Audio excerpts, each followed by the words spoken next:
I knew that I wanted to be an artist. I didn't know what an artist was, but I knew that I wanted to paint when I grew up.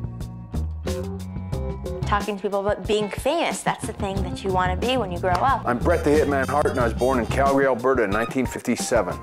Quite probably the greatest pro wrestler that ever laced up a pair of wrestling boots. My name is David Suzuki. I was born in Vancouver, British Columbia.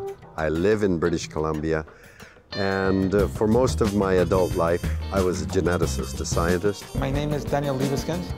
I was born in Łódź, Poland, and I'm an architect. I'm Daniel Richler. I was born in London, England in 1956.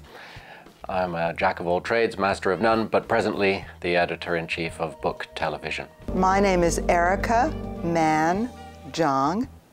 Unlike many New Yorkers, I was born in New York City, astonishingly enough, and I'm a writer. My name is Evan Levy. I'm a sixth-generation Torontonian. I build sculptures in cold-rolled steel.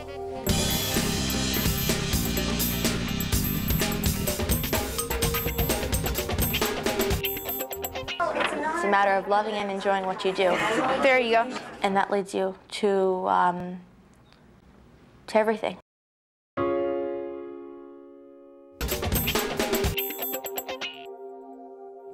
I don't have an idea of happiness. I never think of happiness. I think the minute you begin to think of happiness, you're unhappy. So I never think of it as a worthy goal of thought. 2 years ago, I suffered a stroke, and I found it really frustrating and difficult to come to terms with, especially the first few days and hours that it happened. Going from lifting, say, 350 pounds in the gym on a bench press to waking up the next day and not being able to turn your hand over was really tough for me to come to terms with. I used to take a lot of speed, and that, you stay up for 4 days and you end up writing some songs.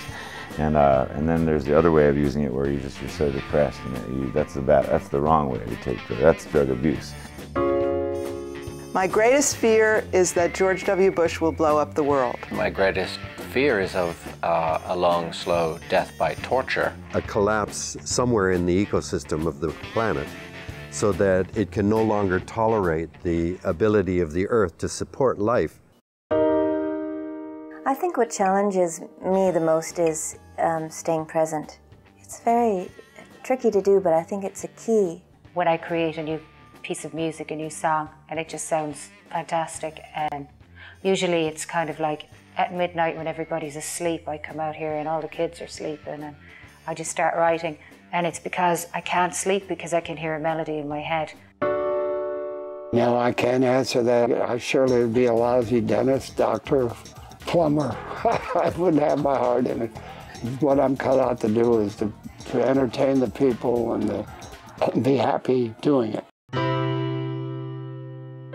I'm not much on mottos, but if I had a motto, it would be the old line of learn from history. Those that don't learn from history are doomed to repeat it.